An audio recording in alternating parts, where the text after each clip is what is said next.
ayyuhan nasu taqu rabbakumul ladzi khalaqakum min nafsin wahidah wa khalaqa minha zawjaha wa batha minhuma rijalan katsiran wa nisaa wattaqullaha alladzi tasaaluna bihi wal arham innallaha kana 'alaikum raqibah.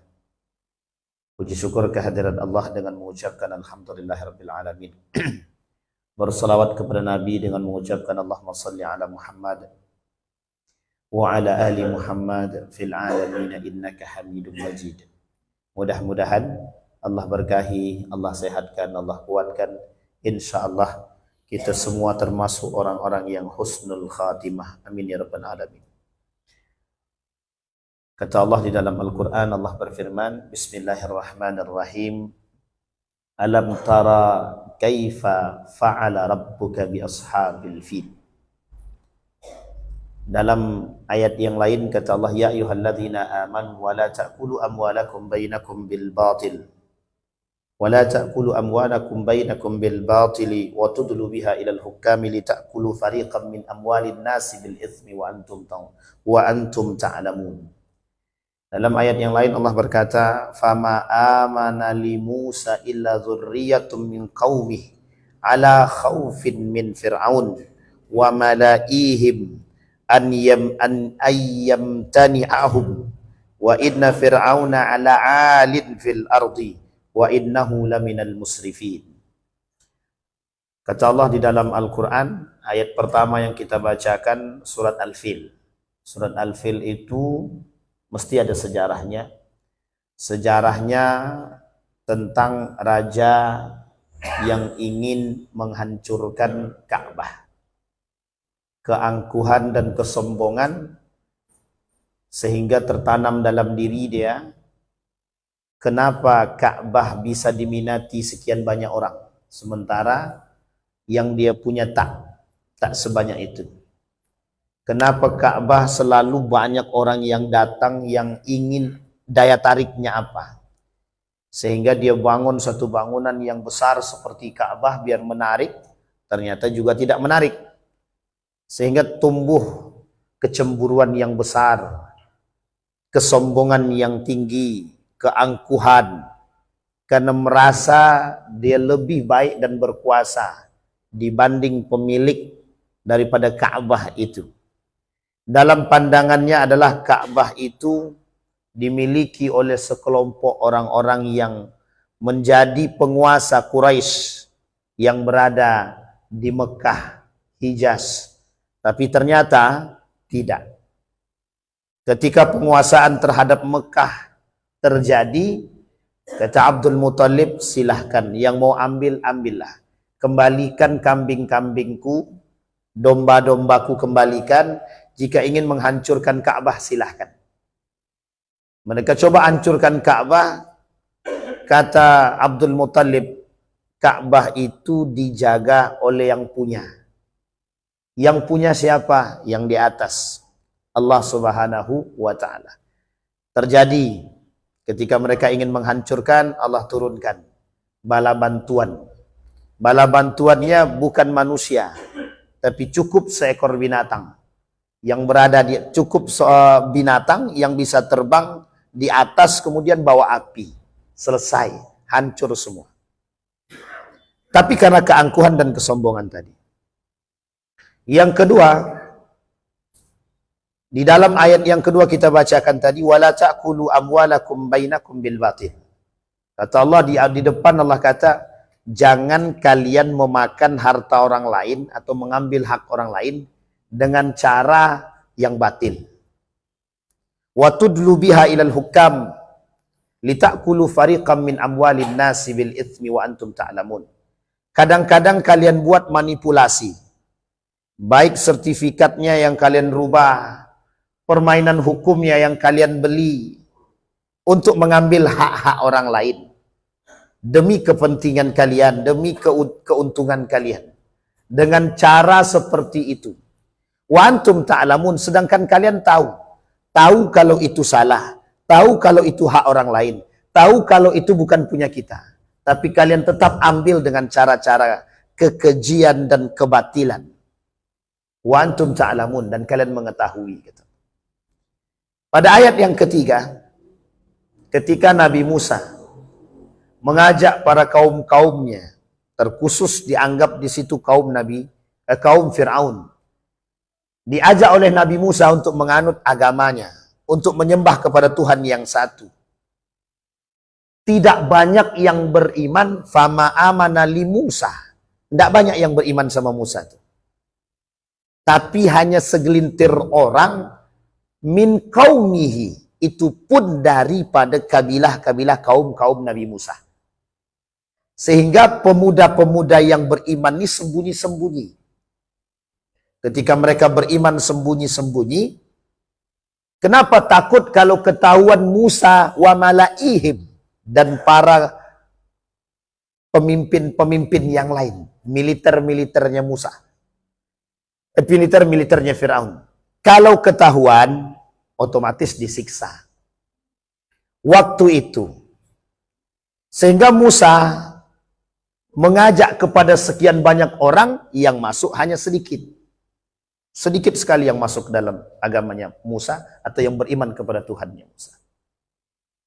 Dari 3 ayat ini, saya ingin mencoba mengemukakan 3 bentuk kolonialisme pada saat itu. Apa yang disebut dengan kolonialisme itu? Penjajahan pada masa itu. Abraha dengan kekuasaannya seolah-olah mampu menentang Tuhan, seolah-olah dia mampu menguasai dimanapun. Dia lakukan ekspansi dengan cara kekerasan. Belanda menaklukkan Indonesia dengan kekerasan, perang. Jepang menaklukkan Indonesia dengan kekerasan, perang. Tapi uniknya, Jepang minggat tanpa perperangan dengan orang pribumi, tapi justru ada yang mengalahkannya. Dulu ada seorang ulama Indonesia, asli pakai sot, bermimpi. Dalam mimpinya dibacakan ayat. Salah satu ayatnya itu tentang peristiwa Persia dan Rum. Uniknya, kejadian penaklukan Persia dan Rum itu bukan ditaklukkan pada saat itu, bukan ditaklukkan oleh orang-orang Islam, Muslim bukan. Tapi ditaklukkan oleh orang-orang tertentu yang di luar Islam. Jepang sama. Mimpi tadi seolah terjawab ketika Jepang menarik diri dari Indonesia. Tanpa ada perlawanan dengan pribumi termasuk umat muslim itu sendiri. Tapi kemudian datang penjajah-penjajah yang lain. Yang penjajah-penjajah ini juga sama melakukan hal tersebut, penindasan. Dalam arti lain adalah ekspansi. Mereka bekerja sama dengan orang pribumi merampas hak-hak rakyat pribumi. Belanda bekerja sama dengan orang pribumi merampas harta-harta rakyat-rakyat pribumi. Itu yang pertama. Dilakukan oleh Abraha. Allah sebutkan dalam Al-Quran. Tapi ingat, Allah gandeng ayat itu. Allah tak ridho dengan apa yang mereka lakukan. Akhirnya Allah kirimkan bantuan. Kita umat muslim perlu meninjau kembali konsep yang dituangkan, yang terdapat dalam Al-Quran dalam surat Al-Fil tadi. Bagaimana cara Allah? Itu cara Allah untuk menghancurkan orang-orang yang zalim, yang melakukan kezaliman terhadap baik itu bangsa ini ataupun agama ini. Karena memang di balik simbol penaklukan negara itu mesti ada satu penaklukan lagi yang disebut dengan agama. Dia tidak bisa dipisahkan itu, Pak. Ketika menaklukkan negaranya, mesti juga ikut menaklukkan agama. Itu mesti itu. Ekspansi yang dilakukan. Yang kedua, pada ayat yang kedua tadi. Model perampasan harta yang dilakukan pada saat itu. Orang-orang Quraisy, kafir Quraisy itu, ngambil hartanya orang-orang tak mampu. Itu cara paksa. Dibuat riba sebesar-besarnya. Lo mau pinjam uang, boleh ambil nih uang. Tapi kembalikan. Kalau Anda pinjam 100 dinar, kembalikannya 200 dinar. Jadi kira-kira kembaliannya berapa persen? 100%. Kira-kira menyakitkan atau sakit banget gitu. Sama. Kedua yang dilakukan oleh kafir Quraisy ketika itu, Anda mau jual apa?